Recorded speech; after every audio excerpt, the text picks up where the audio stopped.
ये भी समझना चाहेंगे कि ये मुख्तार अंसारी कौन था। इसके पीछे का कारण ये है कि लोग यहां से बैठकर हम समझते हैं कि भैया पूर्वांचल में अतीक अहमद था, मुख्तार अंसारी था, लेकिन मुख्तार अंसारी को आपने बेहद करीब से देखा। वो कैसे अपराध की दुनिया में आगे बढ़ता गया? मुख्तार अंसारी था कौन? देखिए, मुख्तार अंसारी एक सामान्य परिवार से था।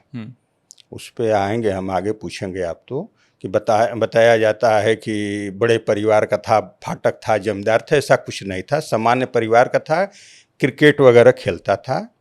उसको गाजीपुर के दो माफियाओं के संपर्क में आया। गाजीपुर पड़ता था, मकनू सिंह और साधु सिंह। साधु सिंह का चेला था। मकनू सिंह अब राज जगत में बड़ा नाम था। तो इससे कुछ विवाद हो गया। एक सच्चिदानंद राय थे, लोकल वहाँ मोहम्मदाबाद के। सिनेमा हॉल था। सिनेमा हॉल पर जो बताया जाता ना कि बहुत बड़े लोग हैं, अफजाल और मुख्तार बड़ा रसूख रहा है।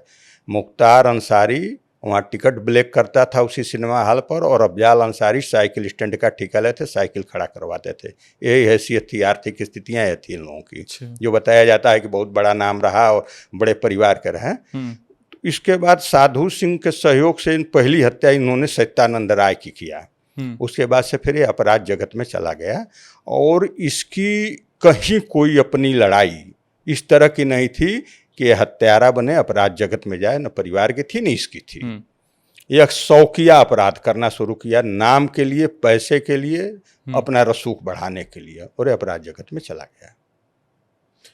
कौन सी घटना इसके लिए टर्निंग पॉइंट रही? आपने इसे शुरू से देखा, आप बता रहे हैं कि ये टिकट ब्लैक किया करता था, उसका भाई वहां पर साइकिल स्टैंड का ठेका लिया करता था, लेकिन फिर ये ऐसे छोटे मोटे काम करने वाला मुख्तार कैसे इतना बड़ा अपराधी बन गया? देखिए, 2096 में जब ये विधायक हुआ, उसके बाद से पैसा आना शुरू हो गया इसके पास। और जब पहली बार यह मुख्तार आया था चुनाव लड़ने इसी मऊ में, तो एक पुरानी 800 मारुति कार थी और एक पुरानी जिप्सी थी।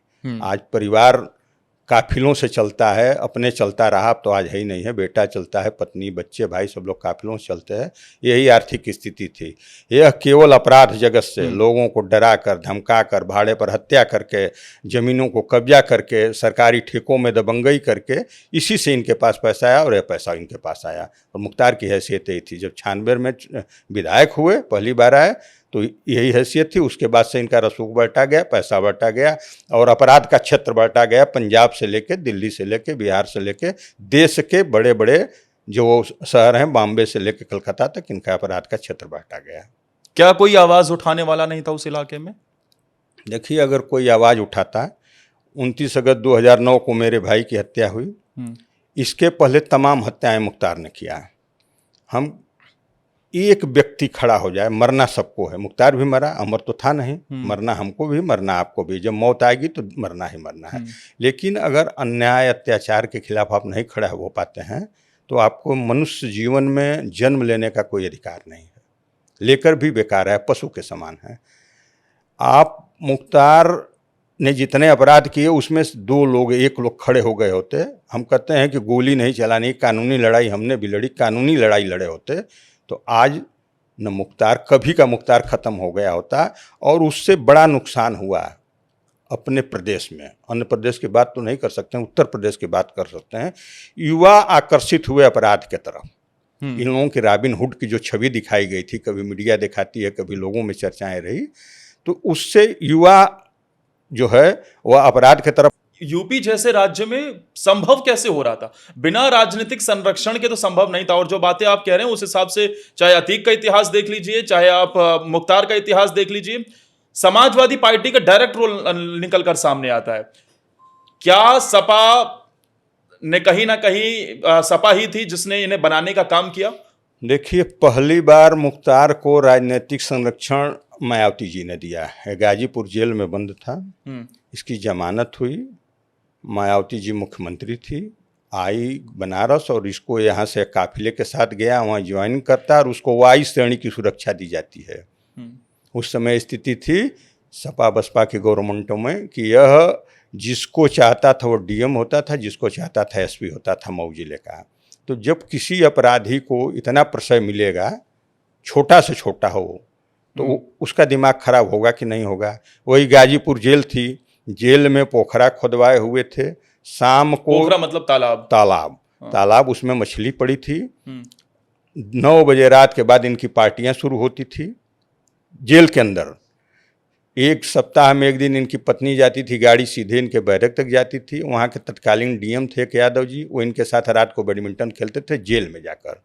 यह जलवा था मुख्तार अंसारी का अपने समय में, सपा की गवर्नमेंटों में। और सामने एक सरकारी जमीन पर 2 मंजिला मकान भी बनाया गया था, वहां पे सारी टेंडर की प्रक्रियाएं सब मुख्तार वहीं से करता था कि किसे कौन सा ठेका मिलना है, सारे अधिकारी अफसर सब उसी के साथ आके बैठते थे। जेल में दरबार लगता था, और जो आप बता रहे हैं कि मकान थी उसमें उसके अपराधी रुकते थे सुरक्षा के दृष्टिकोण से।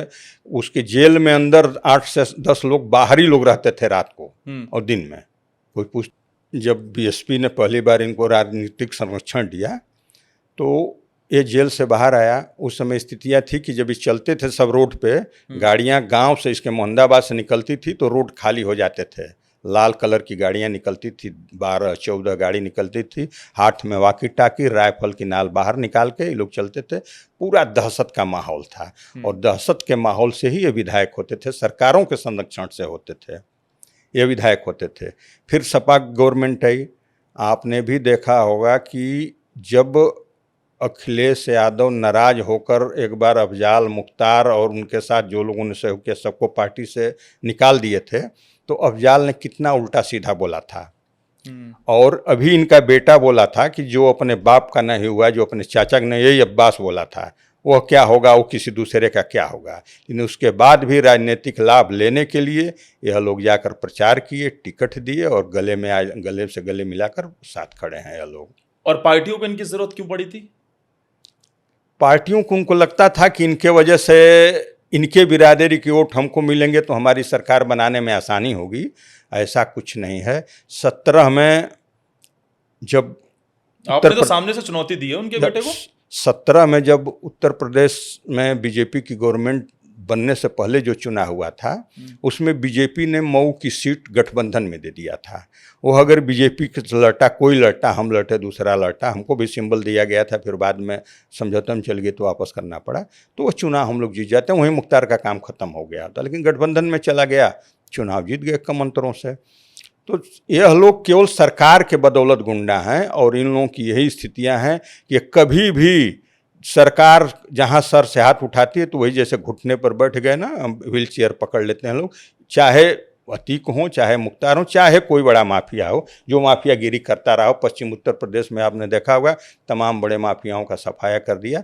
पूज्य योगी जी, जब एक बार एक विवाद हुआ था उसी में वो आ रहे थे आजमगढ़, और तकिया एक जगह बोली जाती है, माइनॉरिटी एरिया है। हाँ, इसमें मैं आ रहा था, मुझे जरा बताइए इसे। क्या योगी जी की निजी दुश्मनी भी थी? लोगों ने देखा कि भाई ये पता चला कि योगी जी के खिलाफ पूरी मशीनरी उसने लगा दी थी, और योगी जी उस दिन जैसे तैसे बचे थे। लाल रंग की पजेरो गाड़ी से वो किसी तरीके से वहां से बचने में कामयाब हुए थे, नहीं तो योगी जी के खिलाफ भी पूरे टारगेट पर था। मतलब मुख्तार ने उन्हें टारगेट पर ले रखा था।